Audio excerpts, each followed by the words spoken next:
Narrativas Compartilhadas tem o prazer de continuar ouvindo Tatiana Veronese, que vai agora contar as histórias dela a partir do momento que ela entra no curso de jornalismo. Vamos lá, Tatiana?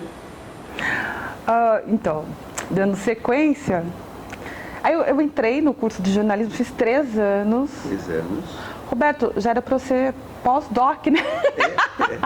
3 anos aqui, 3 anos ali. Fiz 3 anos de jornalismo. Isso onde foi jornalismo? Itu. Onde? Na Prudente de Moraes, em Itu. Só que aí a minha vida pessoal começou a tomar um outro rumo, casei, aí comecei a construir uma casa. Sabe quando toma um outro rumo e eu dei um tempo? Você não, vou dar um tempo, mas eu vou voltar. Eu tranquei a matrícula com intenção de voltar. Mas, Roberto, eu não estava apaixonada por aquilo. Não sei, não era aquilo ainda. Porque eu pensei assim, bom, gosto de ler, gosto de escrever, vou fazer jornalismo. Eu não tive esse ímpeto de voltar, sabe? Aí eu fiquei um tempo assim, meio... profissionalmente exercendo uma outra atividade que não tem nada a ver, ligada à área comercial, porque eu sempre tive essa coisa da comunicação em mim, né? Quando eu deixei de ser tímida. Sei. E, enfim, e aí a minha vida nesse período tomou um rumo completamente diferente. A minha vida acabou se enveredando para outro segmento que não esse. E dentro dessa área comercial, até que eu tive um despertar para o teatro. Em Itu. Aí em Itu eu comecei a fazer teatro com um grupo, porque eu sempre gostei de artes e tal, né? Com um grupo muito legal Gente, esqueci o nome da minha professora de teatro, que vergonha! Ai. Aí você começou a fazer Lembrei, Yara Napoli, maravilhosa. Yara Napoli. O irmão dela é um artista plástico, maravilhoso, da cidade também. E aí, com a Yara foi muito legal. E quando eu comecei a fazer teatro, eu comecei a escrever peças. Sei. E aí eu tenho várias peças arquivadas, escrevi várias peças. Escrevi uma peça que foi montada em forma de leitura dramática, porque ela era bem dialogal mesmo. Sim. E já era política, né? Eu fiz uma brincadeira com a música do Cazuza. Sim. Então o nome da peça era Mostra a Tua Cara, Brasil. E ela tinha assim, um contexto bastante político, uma envergadura política. E nós apresentamos essa peça num lugar lá em Itu que era assim, um charme, chamava Loft das Artes. Porque Itu é uma cidade histórica, né? Tem um centro histórico. E o lugar que a gente fazia teatro lá era um loft de artes mesmo. E a parte da frente, a parte arquitetônica da frente era tombada pelo patrimônio histórico de Itu, né? Pelo IFAM, né? Acho que é IFAM. E lá dentro era incrível, tinha várias artes, né, do Brás Júnior, que era o irmão da Yara, que era o artista, e aconteciam eventos, muita coisa. Tanto que ela é ativa no cenário teatral em Itu, até agora. Lá tem o grupo Nós Mesmos, que eles são incríveis, são maravilhosos. E eles têm, o trabalho deles tem uma repercussão bem legal mesmo. E você ficou quanto tempo nesse grupo? Ali eu fiquei 2 anos, e aí eu comecei a sentir uma necessidade de me aprofundar mais. Sim. Foi aí que eu fui para São Paulo. Entendi. Aí eu estudei no Teatro Macunaíma, no Teatro Escola Macunaíma, Quanto tempo? Lá eu fiquei 4 anos. Lá é uma escola de formação de atores mesmo, né? Então lá eu tive assim, várias influências muito legais, com atores mesmo. Interessantes, que tiveram muito contato com gente assim, muito atuante no teatro brasileiro, né? Você chegou a conhecer Zé Henrique de Paula por lá? Conheci o Luiz Batelli, não sei se... Zé Henrique de Paula, que montou o Núcleo Experimental Teatro, ele foi meu aluno. É mesmo? E foi entrevistado já, tem no Narrativas. Eu assisti uma peça dele em Votorantim, esqueci o nome da peça. E aí, Bom, depois, você ficou aí lá? Lá eu conheci, por exemplo, o Luiz Batelli, que foi meu professor, ator da Globo. Infelizmente, ele teve um câncer, veio a falecer, mas o último filme que ele fez foi o do Chico Buarque, desculpa, do Chico Buarque, do espírita, o filme de conteúdo espírita do Chico Xavier? Desculpa, do Chico Xavier, me perdoe.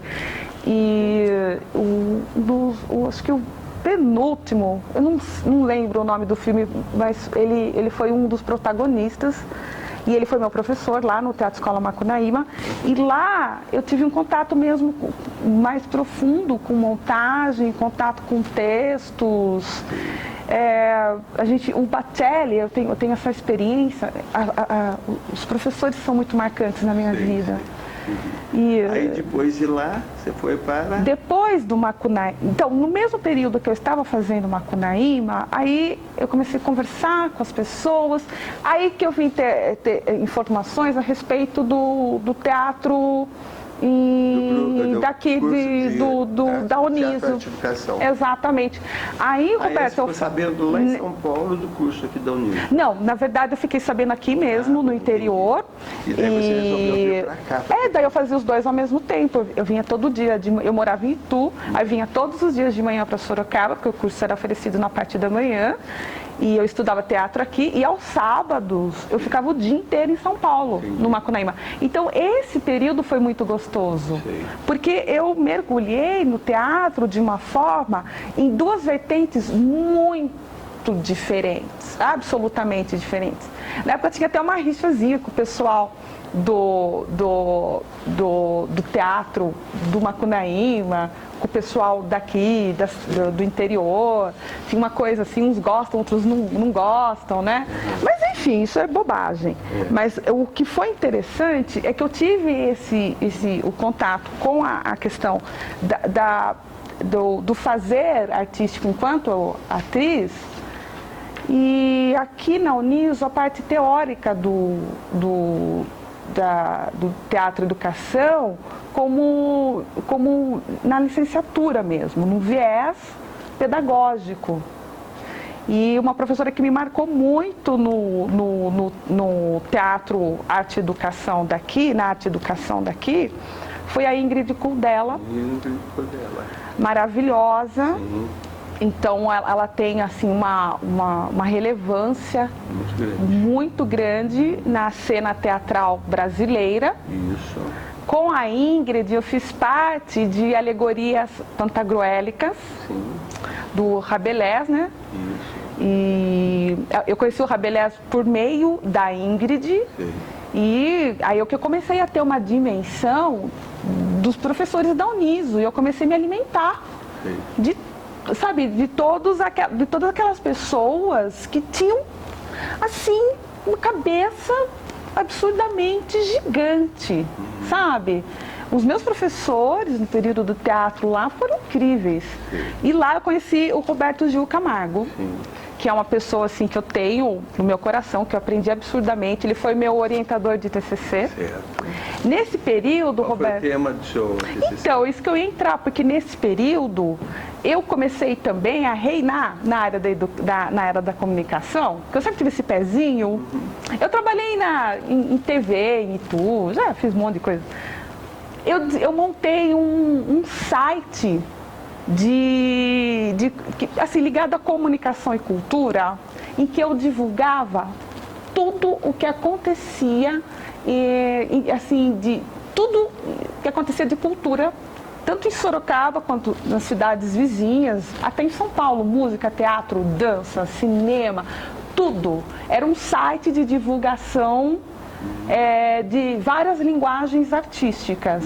E tinha também espaços para artigos, né? E aí, o Gil, na época, me incentivou muito por esse site. Ele me incentivou tremendamente.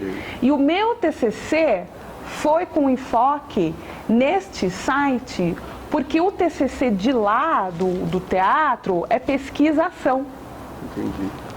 Então, você tinha que estar envolvido no seu objeto de pesquisa. Não era só coleta não era só referências bibliográficas, enfim, né? Então, aí que começou o meu lance com a pesquisa. Entendi. Quando eu comecei a produzir esse TCC, fiquei apaixonada por pesquisa. Certo. Com o Gil também, um nome de peso, né? Com o meu orientador, que foi maravilhoso. Certo. Eu conheci muita gente legal, muita gente interessante. Entendi. E aí, depois... Você... Então, aí depois, deu um tempinho, deu uma parada. Porque essa minha atividade comercial nunca cessou, né? Profissionalmente, para ganhar dinheiro, eu sempre tive essa, né? Nunca parei nessa área comercial. Eu tive uma empresa imobiliária, que eu fechei agora, para me dedicar totalmente como professora, a minha missão de professora. Aí parei de uma vez, né? Agora, aos 42 anos. Mas na época, até então, eu ainda exercia essa atividade na área imobiliária. Então, nesse período minha mãe teve um câncer, 5 anos aí de luta, aí, Roberto, daí parei toda essa vida louca para me dedicar a ela. Então isso realmente provocou um corte, porque foram 5 anos de luta. E aí, depois que ela veio a falecer, infelizmente, eu entrei numa depressão muito profunda e comecei a fazer terapia. Sei. Falei assim, gente, preciso me conhecer, sabe quando você não está nem lá nem cá, o que eu quero, o que eu sou, onde eu vou, entra numa faculdade, sai, entra em outra, sai, não se acha. E aí, Roberto, que eu gostaria mesmo de dizer esse recorte da minha vida, porque é o que me trouxe aqui. É que foi a terapia que é uma forma da gente olhar para si e se fazer perguntas, né? E se perceber, e perceber o que está incomodando. Os incômodos são muito bons, são ótimos para a vida da gente, né? Porque eu estava incomodada, estava infeliz. E aí meu terapeuta, ele chama Marco Aurélio Ferrão, ele é de Tu. Eu faço análise com ele até agora, quase 4 anos, desde então. Ele olhou para mim, e foi aí que eu retomei a minha infância lá no Cesário Mota. Ele olhou para mim e falou assim: Tatiana, você parou de sonhar, né? Você deixou de sonhar. Qual o seu sonho? Simples assim. Essa pergunta me moveu. Qual o seu sonho? Qual é o seu sonho? Né? Aí eu falei assim, meu sonho é escrever um livro. Sempre tive vontade de escrever um livro. Escrever um livro. Aí ele falou assim, por que você não escreve? Você não tem um computador na sua casa? Eu falei, não sei. A única pessoa que te impede de escrever um livro é você mesma. A única que te impede. Porque para escrever um livro é só sentar e escrever. Independentemente se vai ser uma obra literária de relevância, de qualidade, faça, escreva. Aí que comecei, né? Falei assim, pois é, qual é a minha vontade, qual é o meu sonho? Nisso fui numa padaria aqui em Sorocaba, já tinha me mudado para cá. Então isso vai ser o seu sonho. O meu sonho que começou na Unif. Aí entra no livro. Agora nós vamos dar uma pequena pausa para, daqui a pouco, ouvirmos a Tatiana falar qual é esse sonho dela. Então, até já.